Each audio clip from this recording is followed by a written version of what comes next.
Hello, my name is Marnie and this is Jerry. On behalf of Spyderco, we'd like to thank you for purchasing our new model 204 Triangle Sharpmaker. It is the next generation in a long line of Spyderco sharpeners. It's our goal with this video and the accompanying instruction book to help you get the most out of your new Triangle Sharpmaker. We've arranged this video to closely follow the instruction book. What we could only show you with pictures in the book will be covered with live action here. You're watching the introduction right now, and in the next section we'll give you a brief history of blade grinds and sharpening.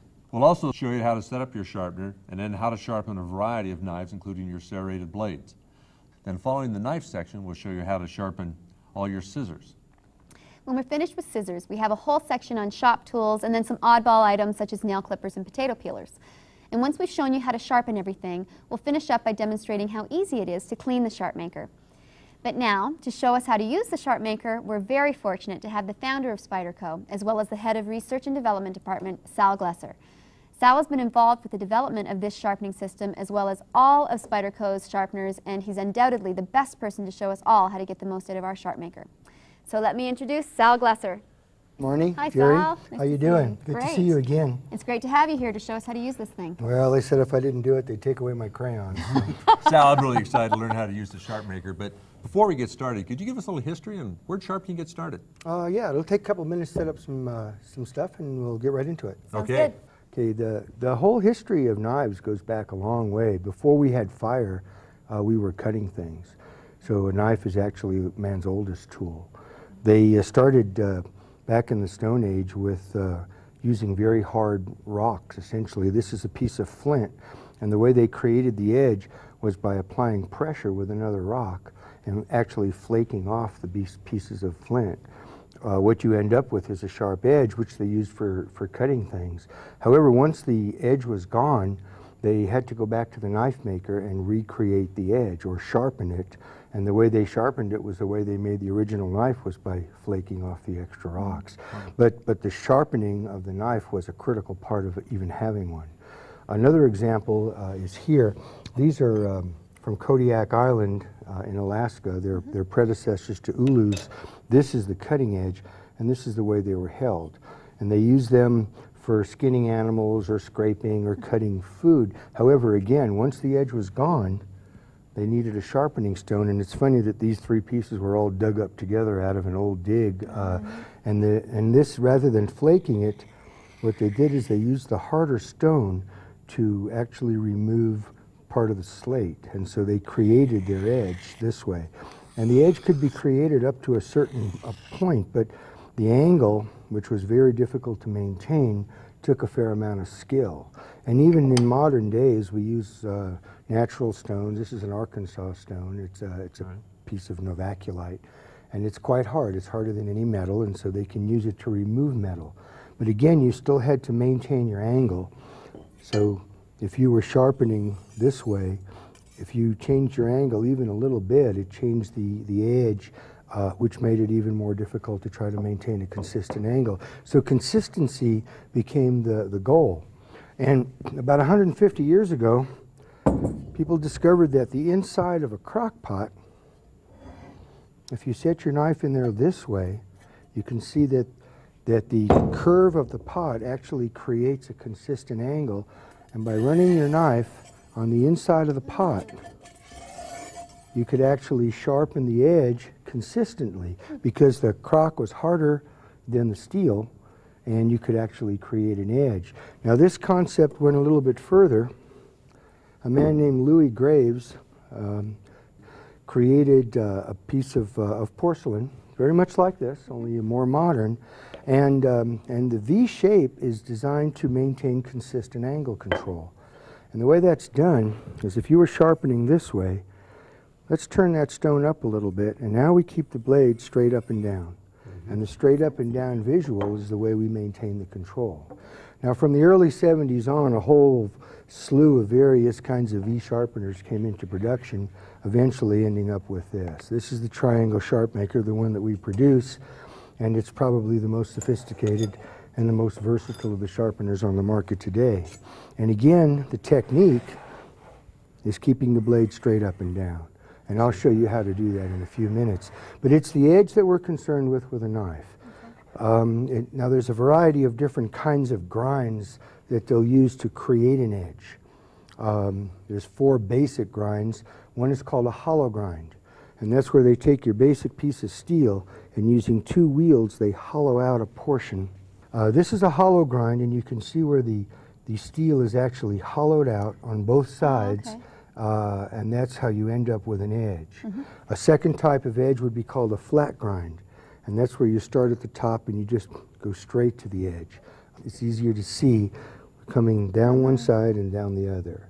A third type, which isn't used much anymore, it's a double convex grind where you come around this way. Sometimes it's called an appleseed grind because of the actual shape.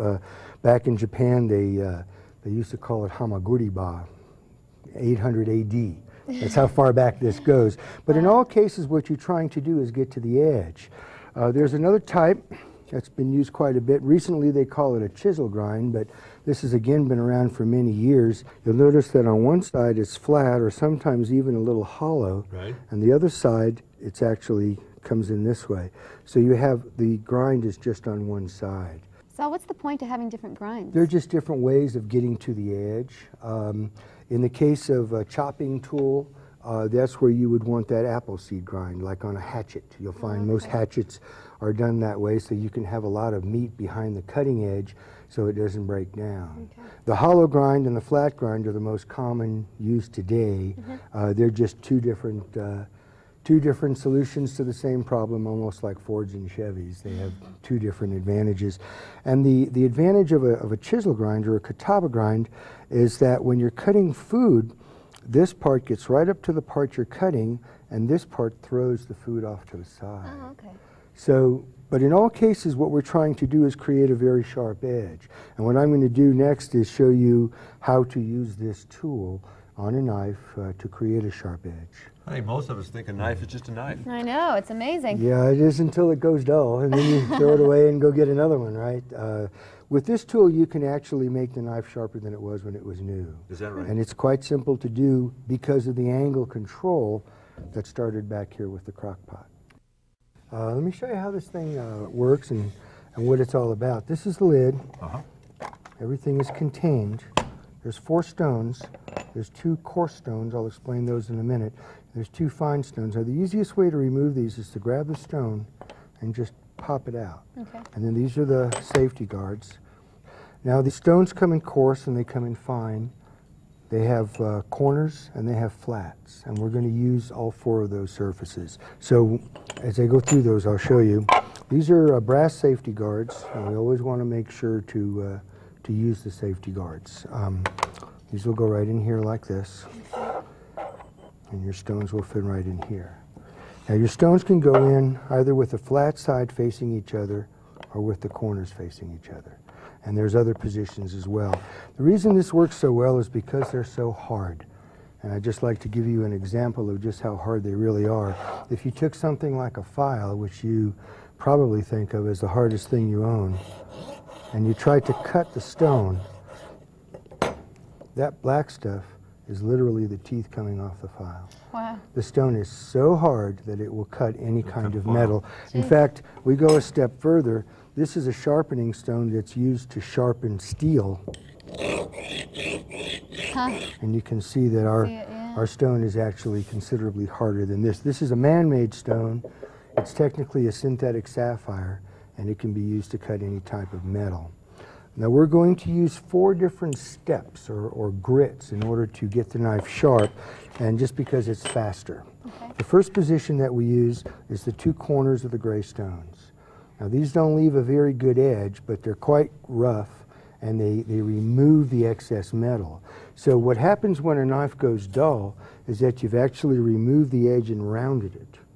And now we're going to remove metal on both sides until we restore that actual edge. Now these will wear. This is a utility stone, and they will eventually wear. In fact, when they have a little bit of wear on them, they actually will cut faster. So when I get a new set home, or what you should do when you get your set home, is take one corner, like the one opposite the groove, and just rub it alongside the other one just to crack the surface. Okay. Once the surface is cracked, you'll find that it actually cuts faster.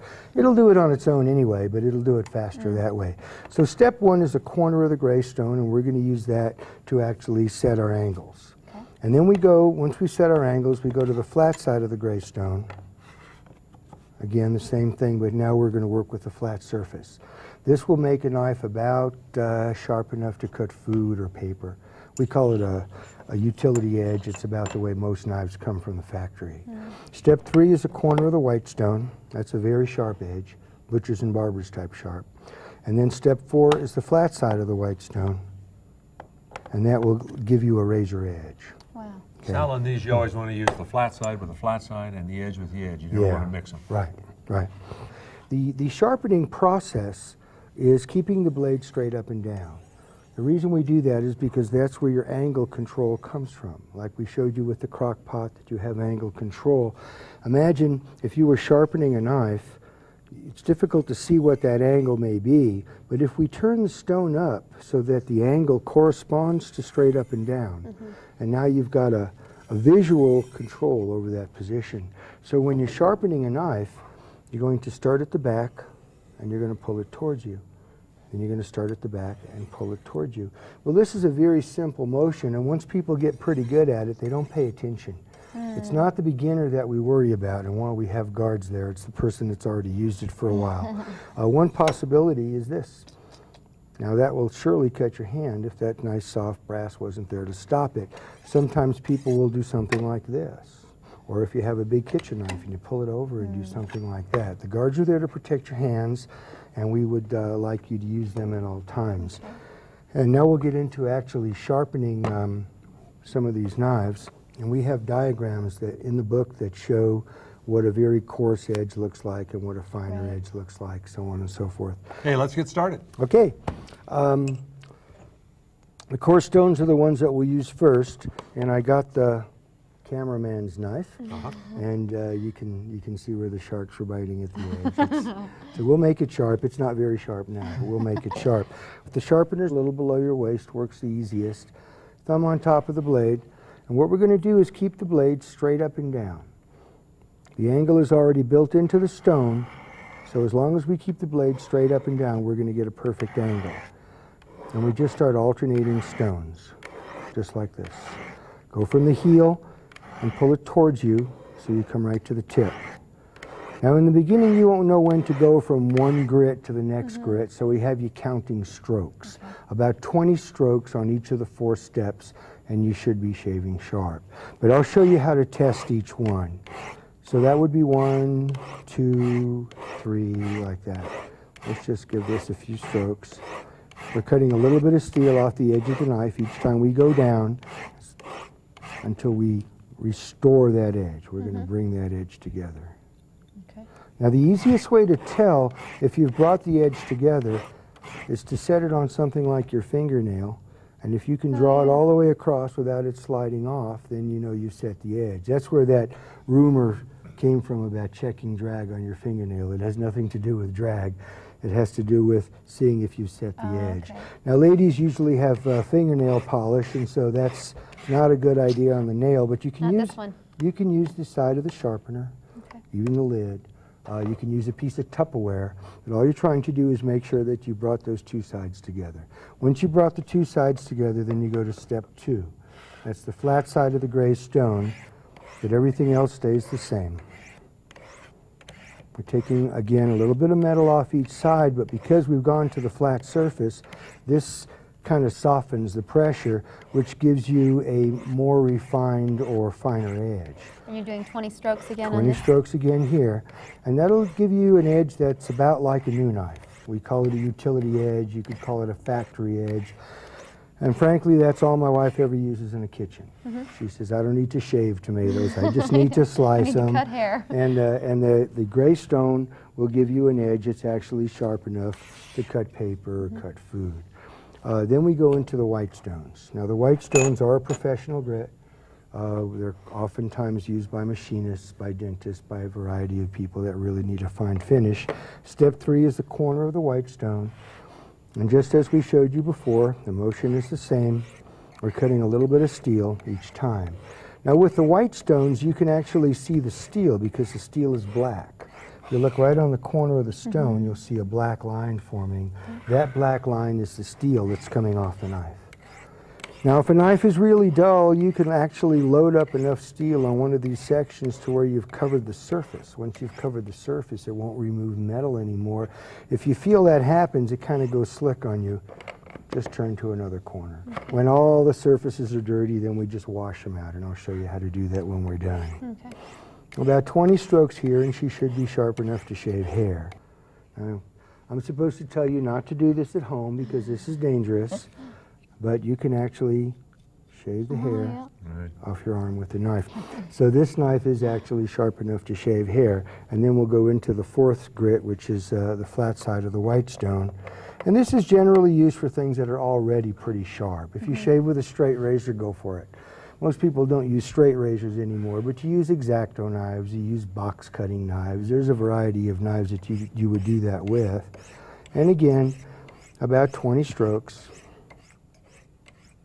One good test for this would be to see if you can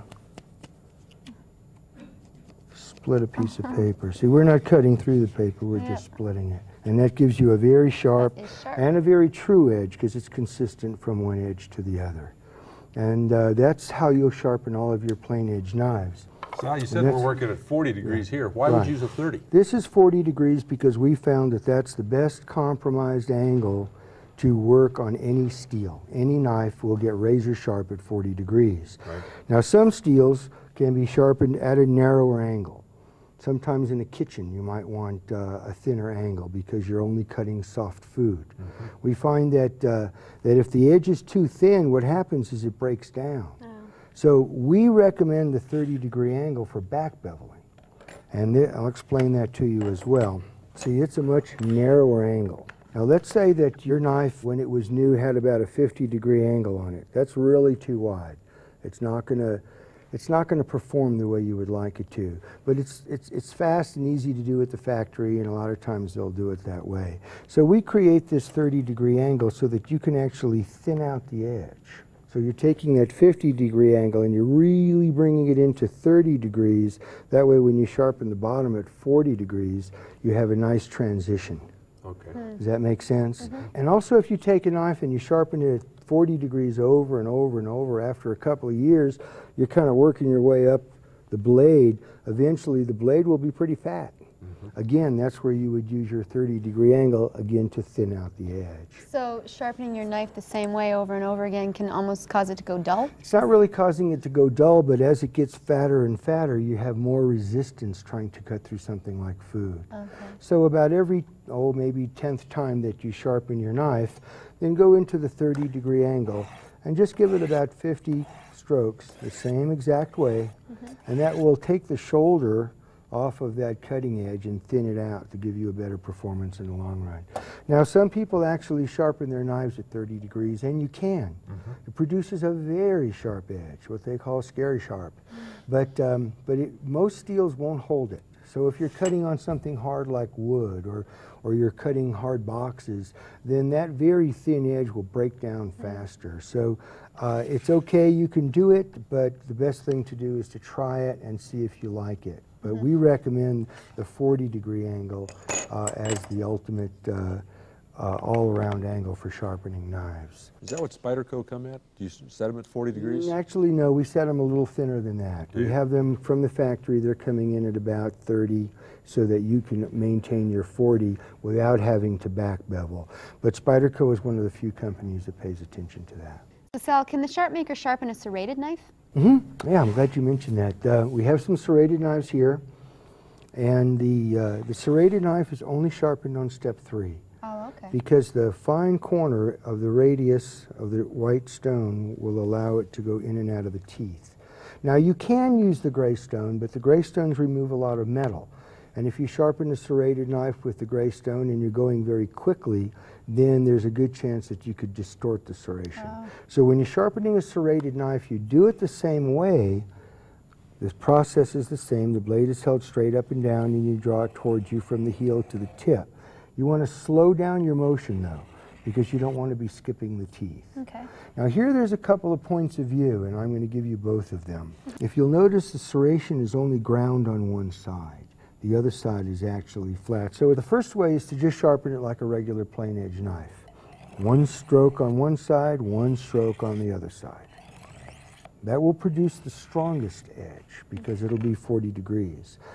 It won't be quite as sharp as that very narrow edge that it came from the factory. Some people like to maintain that. The way to do that is to sharpen about 3 or 4 strokes just on the side that it was ground. Okay. Now what that will do is cause a little burr to form on the other side.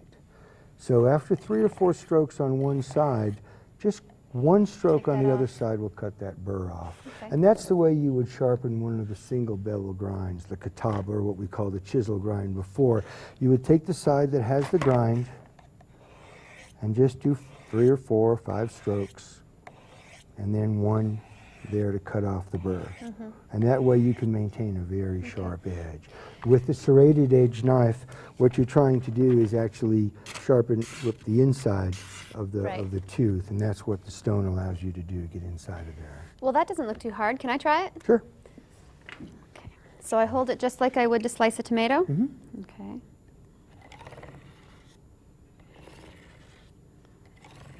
Is this right? A little slower. There you go. You're right, this is You're an easy. expert. Wow.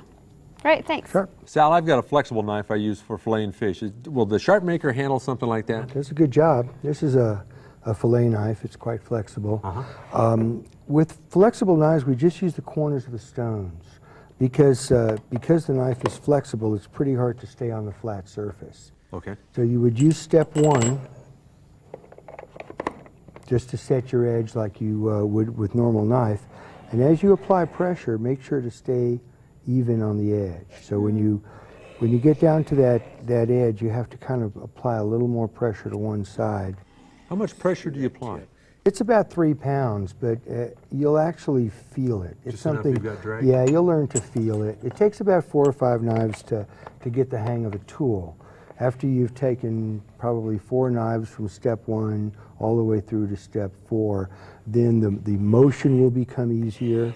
The straight up and down will become easier, and then handling something like this is just a matter of making sure you've got pressure right out to the tip, because it's the very tip of the knife that you want to have very sharp.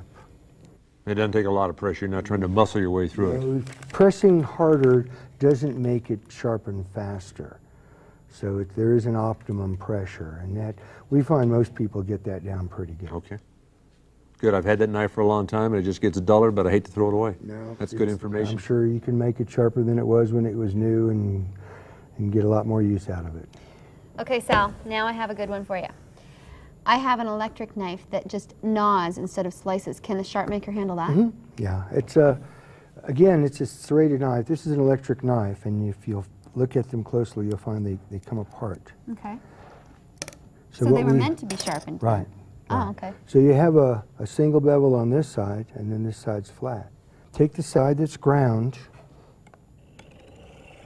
and do it just like a serrated knife. And here you notice, Jerry, that it's a little flexible, so I'm applying a little more pressure so that I can get right out to the tip. Probably 5 or 6 strokes,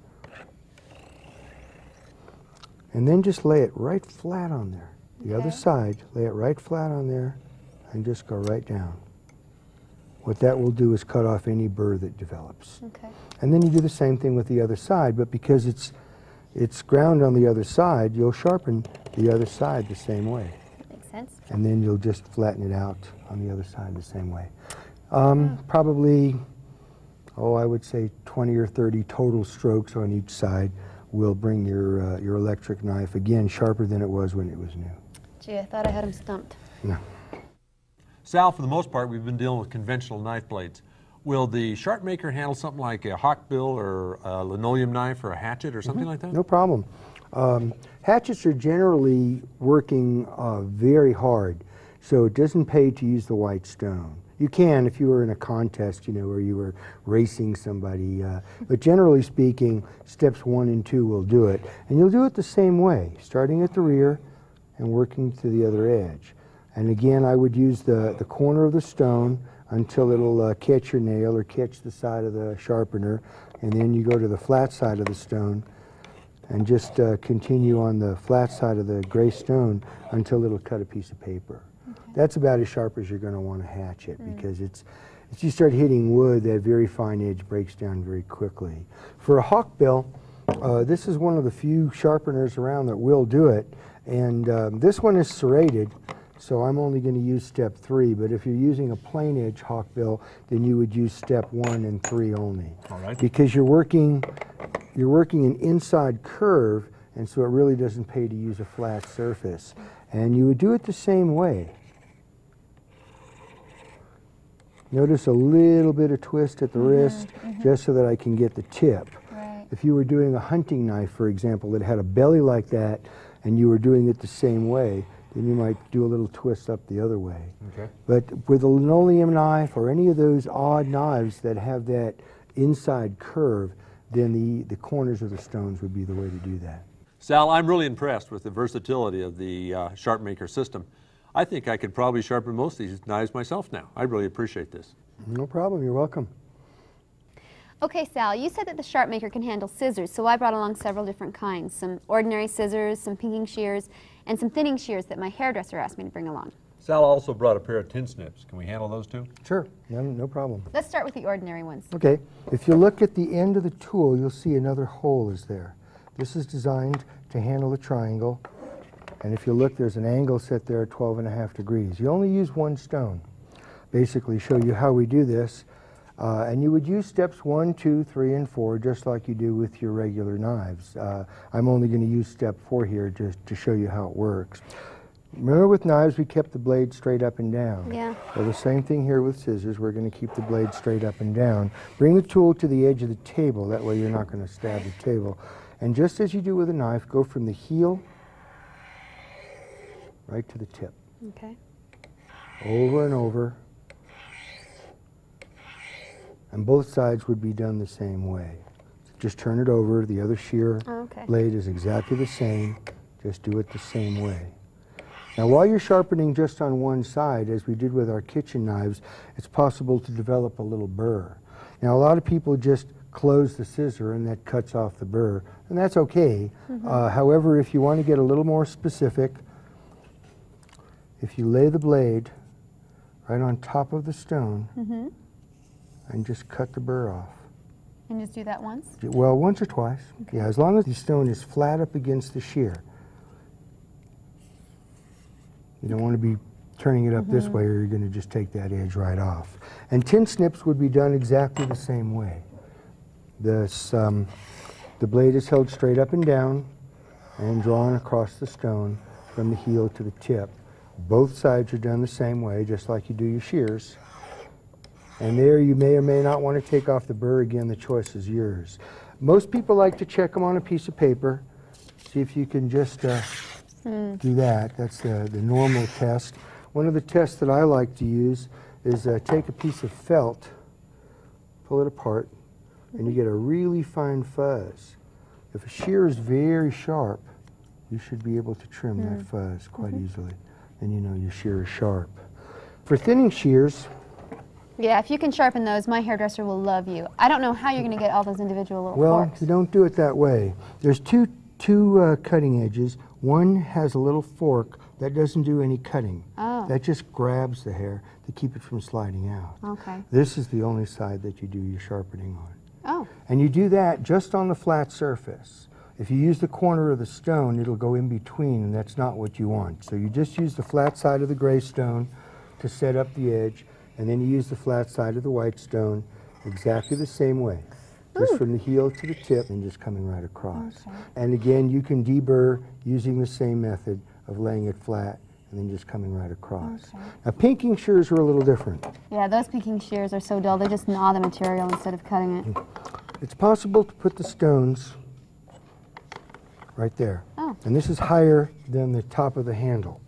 Now with a pinking shear, you've got a flat surface on the bottom of both sides. Okay. That flat surface is laid right across the top. And just keeping it straight up and down, come right across from the heel right to the tip. Okay. And again, both sides are done just like you do your regular shears. Now I usually use the gray stones until they're sharp enough to cut a piece of paper. Just continue sharpening on the gray stone until they'll cut paper. And then I go into the white stone, and I use the white stone until they'll cut a piece of felt or silk, something really hard to cut. Oh. Now there are some shears that have a very thin angle, whereas most shears would be set at 12.5 degrees. A pair of professional barber shears, for example, will generally be sharpened at a much thinner angle. So rather than keeping the blade straight up and down as you would for a regular shear, you kind of lay it over until you find that angle, and then just sharpen along that angle the same way that you would a regular shear. And again, you would deburr the inside the same way that you lay would. it flat. Right. So you have to do that kind of by feel to find the flat Yeah, spot in the but blade. normally it's a pretty wide angle, so it's easier to find. Geez, this is great. We're learning a lot. Sal, before we get started on the shop tools, this is an old razor my dad had, a straight edge. Can we sharpen something like this? Sure. A little bit of education here, so let's show you how it works. The little hook at the back is so that you can hold it this way. Now it's generally these three fingers and your thumb that are working the blade. The handle is just kind of out there. It allows you to get to all the little areas that you need to. Okay. The only purpose of the handle is to protect the edge. And when you get one of these sharp, you don't touch them. And I'll explain why in a minute. If you look at it closely, you'll see that there's that hollow ground we talked about earlier. The spine of the razor is thicker so that when you lay it down, the angle created by the thicker spine is perfect at the edge.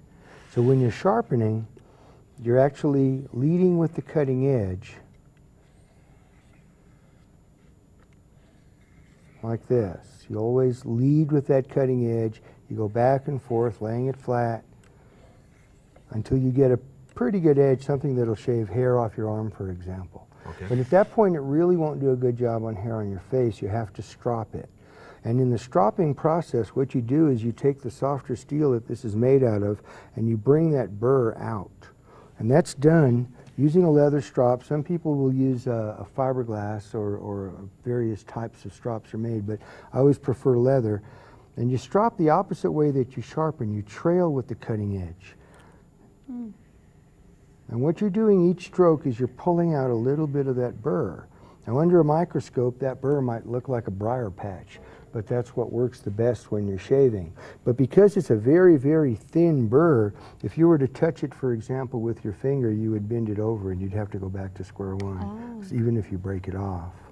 Okay, now that it's sharp, how am I going to test it without having to actually shave with it? Tomorrow morning. We'll see what happens. That's the way to do it. Hey, thank you. Well, if you two are ready, let's round up some shop tools and get to work. Can we start with the chisel? Sure. In fact, chisels and planer blades are very similar, so let's work with the two of them together. You have a flat surface on the bottom and then that single bevel on one side. And that's what they referred to earlier as that chisel grind on a knife. That wasn't really a chisel grind, it's because of this. Now generally, we'll work the area on the bottom. There's two little slots in the bottom of the sharpener, and the stones will fit right in there. And that gives you a larger flat surface.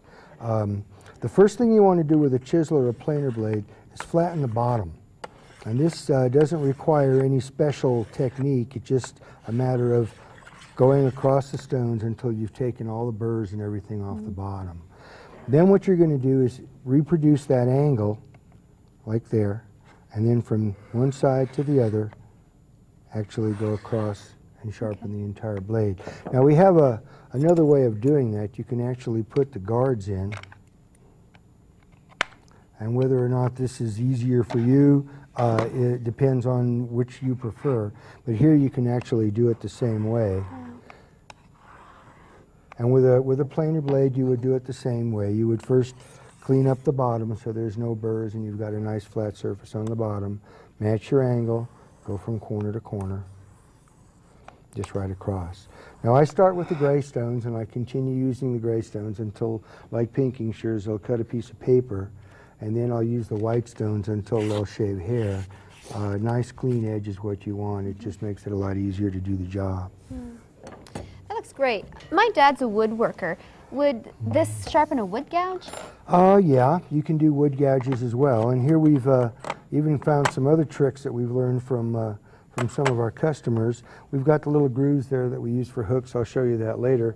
But on something like a round gouge, for example, the corner of the gouge can be placed in the groove, and you can rotate all the way around. The inside of the corner is what you would use to go inside and clean up any burr that might have developed there. I've been using a belt sander for wood gouges, so I don't need to do that anymore. Well, a belt sander takes off a lot of metal and Yeah. sometimes makes it hot.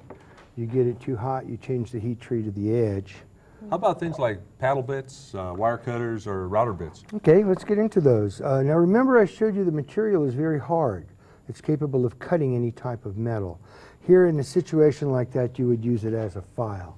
For example, on a paddle bit, the area that you're going to sharpen is here and here. Those are the areas that do the cutting.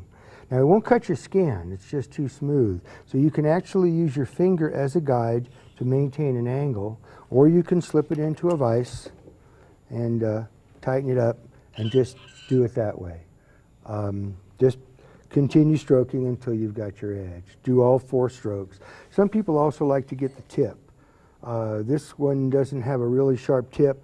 It just oftentimes will come so that it just comes together without having a point, and you can actually just create a point on there as well. On a router bit, I like to use the tool just because it makes it, the base with the tool, just because it makes it a little easier to work with. Sometimes they'll be just like this. Sometimes they'll have a little roller. In the case of a roller, remove the wheel. And you would just lay the flute right over the top. Now these things oftentimes are grimy with all kinds of wood pitch. We found that ammonia will clean the wood pitch off. They'll come out clean as new. So just get a little jar of ammonia, throw your router bits in, let them sit in there for a few hours. They'll come out clean. Otherwise, you're just going to clog up the stone with the pitch. And lay it right over the side. Sharpen it while watching television. It doesn't require a whole lot of effort. Just lay the flute right over the side of the stone, keep it flat, and go back and forth. Actually, you would do both sides. How about something like screwdrivers? Screwdrivers, well, screwdrivers don't need to be sharpened, but what happens is that when you're working with screws, oftentimes they'll bend or they'll lose their shape. They just change. Okay. And again, using your vise, lock them into position, and using the tool as a file, just get right inside the groove and clean off all the burrs that are built up inside. With a flat edge screwdriver, the same method works, but you're not trying to get inside the Phillips part of the burr. You're just trying to, again, clean up the area here. So just flat across the top is all you're after. Oh, okay. And just continue to do that until it's the shape that you want. Hey, Sal, the screwdrivers look great. Now I won't have to throw them away for another 5 years. Okay, now I have another one for you, Sal. Well, you mentioned wire cutters as well. Let me okay. get those as well. Here again, you've got a very hard stone, you've got a very hard piece of steel, but the stone is harder. The area that you're going to sharpen is inside here and inside here, the same as you'd use for a cuticle nipper, for example. By using your finger as a guide, it's possible to maintain a consistent angle because it won't cut your skin. And you want to make it sharp enough to cut a piece of paper. Hey Sal, the other day I was at my dentist's and he was telling me he was looking for a better way to sharpen his dental tools. I told him that I would be working with you in the Sharpmaker, and he was wondering if the Sharpmaker would be able to sharpen dental tools. Yes, actually we sell quite a few ceramic stones to dentists. They're not always in this shape. We have a variety of different shapes that we produce, but with your dental tools you're going to be using the stone as a file and you're going to be using your finger as a guide, so that you would set the angle and your finger in position and just go down the stone. It's better to go just in one direction, leading with the cutting edge, because you're less likely to be rocking it than if you go back and forth. Any of the surfaces will work. Some dentists prefer the fine stone, some dentists prefer the coarse stone, so they'll actually have to try both to see.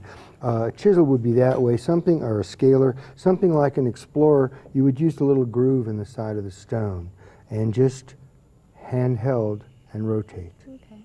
You want to get as much a rotation as you can all the way around. These are used for exploring, and so they're not really poking and scraping so much as they are just checking out things. Sal, if we're doing pointed tools like this, can we do awls, darts, needles? Yeah, and I've got some examples here. There I prefer to use the base because, again, we're looking for consistency, and by using the hole there, for example, with a dart, you can keep it straight up and down just like you do with a knife as you rotate it. And that will give you a nice concentric point. And every time you go back, it'll be consistent. The same would apply to an awl. Just make sure to rotate it as you sharpen it, and you'll get a nice clean edge. Now, this is a carbide scribe, but remember the stone is harder than carbide, and you can actually sharpen your carbide scribes using the same method. Now, you have some oddball items on here like clippers, potato peeler, cuticle clippers. How do you sharpen those? In each case, you're going to use the tool, the stone as a file, and you're going to just work with the cutting edge. The cutting edge is there. Now you can keep it opened and work with your fingers on both sides, going back and forth, which will get both sides. Or occasionally I'll just work it closed. Put your finger on both sides and do the same thing. It doesn't take too much. These are not really hard steels. But the best way, again, is to see if you can cut a hair or a little piece of paper. Nails are pretty hard. If it'll cut paper or hair, it'll cut anything. A cuticle nipper the same way. You've got an angle there, you've got an angle there. Use your finger as a guide and just maintain your angle. 3 or 4 strokes. Same thing on the other side. Just 3 or 4 strokes. It usually doesn't take much to clean these up because you're going to maintain them. They work, most tools work best, all tools work best when they're sharp. And the longer you keep them sharp, the better off you are. Now this is an oddball that most people have, and they're very inexpensively made. So they don't come nearly as sharp new as they could be, which is kind of a shame because it's quite an invention. But here you have 2 blades that are coming together. They're ground from the top, and that's usually where they stop. So more often than not, there's a little burr on the inside. So the first thing you want to do is get the stone up on the inside and just go back and forth like that about 5 or 6 times, and that'll cut off the burr. And then just holding it like you were peeling a carrot from the heel to the tip, just sharpens both sides at the same time. And they get very sharp. You'll feel the difference right away. It's a great tool. It's a shame they don't really take them to the limit. Sal, it looks like the Sharpmaker can just about sharpen anything we ever want. Yeah, we've learned a lot today. You want to do the hooks? Sure. That'd be great. Okay, there's different kinds of hooks. The very large hooks that they're using for deep sea fishing have a cutting edge here as well as the point. And so getting in there and actually creating a sharp edge here is part of what you're looking for. The point itself is done in the little groove in the stone, and that can be just back and forth. Now if you're working with a very small hook, fly hook or something like this, the groove is actually too large to create the kind of a point you're looking for. So you put the 2 stones together, and then right in the area between the 2 stones, that's where you'll sharpen that. They come down to infinity, and you'll get a very, very sharp point. Great. So Sal, what about the care and feeding of the Sharpmaker? How do you clean it? Well, it doesn't require a lot of maintenance. There's not much that you can do to it. You're putting steel into the stone while you're sharpening. The only real maintenance is to remove the steel from the stones. Come here, I'll show you what I mean. The gray ones will hold a lot more steel than the white ones. I usually wash these when they're starting to get my hands dirty, and the method for washing the 2 of them is the same. Get a little scouring pad that you would use to scour your pots and pans or your dishes. Any type will work. Little cleanser, abrasive cleanser, again, any type will work, and just simply scrub back and forth until the steel comes out. You can also put them in a dishwasher. You can put them in an autoclave. You You can put them in an ultrasonic. That's what the dentists use. Anything that will clean the steel out will work. And just a cleaning, and rinse them out, dry them, and go right back to your sharpening. That's the only maintenance required. No oil or water when you're using them, so it's a nice clean system. Great. Let me show you how to put this thing back together. The little slots on the side of the bottom are for one set of stones. They just snap in. And then the safety guards drop right in that little groove on the top. The coarse stones go in on top of the safety guard. And the lid holds it all together. Nice and easy. Sal, this has been great. I sure learned a lot and appreciate it very much. Yes, thanks a lot, Sal. Well, thank you very much. Hope this sharpens up your lives. Thanks. Remember, you can use this video and the instruction book together or separately to guide you through the steps needed to sharpen whatever you need sharpened. The sections of this video closely follow the sections of the instruction book. We did that to make it easy for you to find the information you need when you need it. You can easily fast forward or rewind to any particular part you want to review at any given time. Please follow the instructions and really make the Sharpmaker work for you. And remember, safety first.